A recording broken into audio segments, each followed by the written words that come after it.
जयपुर घराना कथक नृत्य की प्राचीन हिंदू शैली का प्रतिनिधि घराना है, जो किसी एक खानदान व स्थान में विकसित न होकर संपूर्ण राजस्थान क्षेत्र में फैले हुए कथकों के सैकड़ों परिवार का प्रतीक है। यहाँ के सभी कलाकार जयपुर वाले नाम से पुकारे जाते हैं। मान्यता ये है कि जयपुर घराने के प्रथम प्रवर्तक भानु जी थे, जिन्होंने शिव तांडव की शिक्षा किसी संत से ली थी।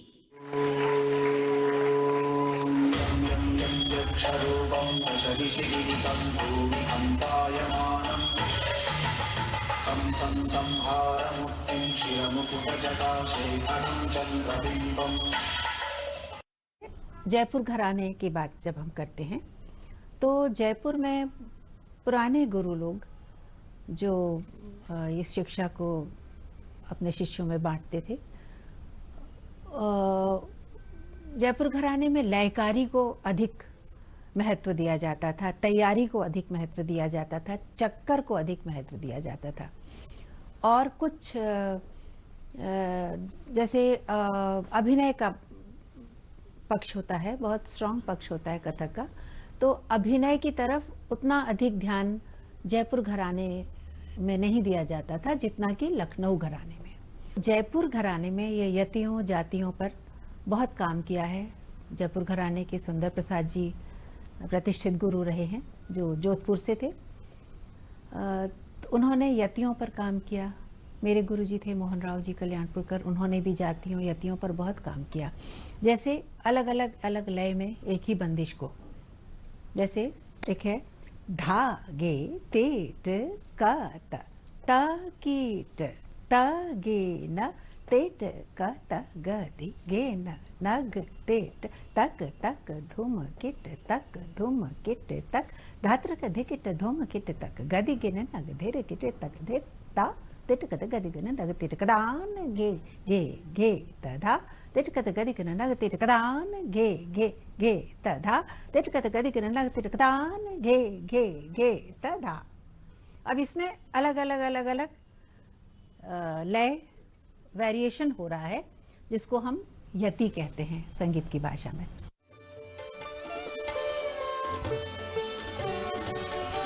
जयपुर घराने में पल्लवित निर्गीत प्रस्तुत करने की परंपरा है। निर्गीत या बहिर्गीत बोलों का समावेश कर शास्त्रीय राग रागिनियों में बांधकर नृत्य प्रस्तुत किए जाने को जयपुर घराने की परंपरा में नृत्य संगीत कहा जाता है।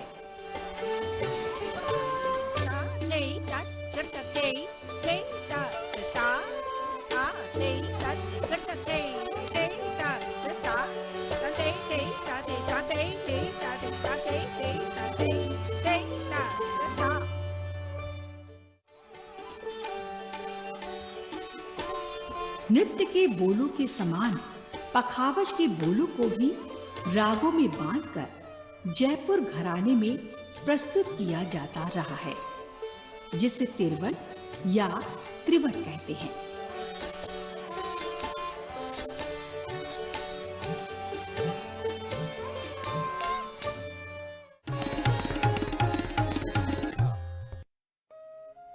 त्रिवट की बात हो और चतुरंग का जिक्र न हो, कुछ अधूरा सा लगता है।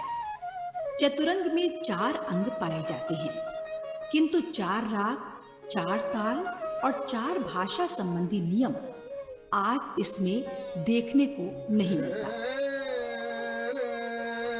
आजकल चतुरंग में सर्वप्रथम पद, फिर तराने के बोल, तत्पश्चात सरगम तथा अंत में तबला या पखावज आदि के पाठ या चौथे अंग में किसी अन्य भाषा के शब्दों का प्रयोग किया जाता है। प्रायः सरगम, तराने के बोल, तबले, पखावज के बोल तथा अंत में बंदिश वाले चतुरंग प्रयोग में देखने को मिलते हैं।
यही नहीं, जयपुर घराने में देवी देवताओं के भजन, श्लोकों आदि पर भी नृत्य किया जाता है।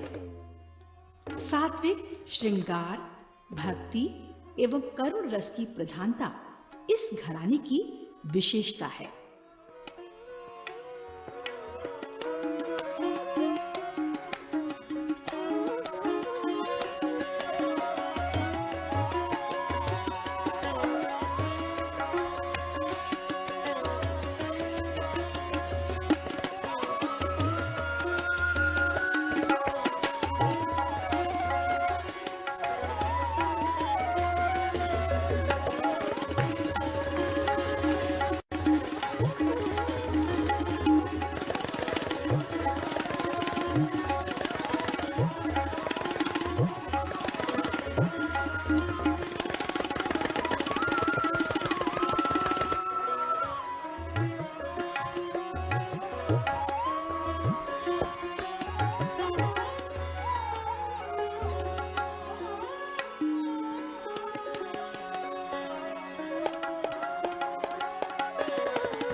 जयपुर घराने के जो बहुत प्रतिष्ठित गुरु रहे हैं, नारायण प्रसाद जी रहे हैं, उसके बाद उन्हीं की पीढ़ी आगे बढ़ी, जिसमें पंडित जयलाल जी, पंडित सुंदर प्रसाद जी, जो मेरे गुरु के भी गुरु थे, और बाद में दिल्ली में जब भारतीय कला केंद्र की स्थापना हुई, वहाँ शिक्षा देते थे।